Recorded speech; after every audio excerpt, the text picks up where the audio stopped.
Hello guys, यहाँ पे हमने आलू प्याज के पकोड़े बनाए और ये मेरे आलू प्याज के पकोड़े तैयार हैं और चटनी है। और बच्चे आ गए हुए हैं भुक्खड़ भुक्खड़ बोले हमें दे दो। मुंह नहीं दिखा रहे हैं भुक्खड़ लोग। भुक्खड़ों को बहुत भूख लग गई है।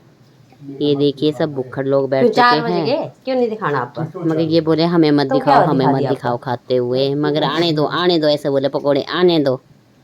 ये देखिए और साथ में कॉफ़ी भी बनवाई। इन्होंने कहा कि पकोड़ों के साथ कॉफ़ी या चाय भी बना दीजिए हमें। और पकोड़े इतने क्रिस्पी बने हुए थे कि इन्होंने मुझे भी नहीं छोड़े। और ये पूछ रहे थे कि आपने इसमें क्या डाला जो इतने क्रिस्पी बने हुए हैं। अगर आप लोगों को ऐसे क्रिस्पी पकोड़े सीखने तो प्लीज़ कमेंट करके बताएं। मैं इसका बताऊंगी रेसिपी की कैसे कैसे मैंने ये पकोड़े बनाए। और लास्ट में मुझे ये 4 दाने बच गए और फिर मैंने खा लिए ये भी भुक्खड़ों की तरह जल्दी जल्दी से। Okay bye bye.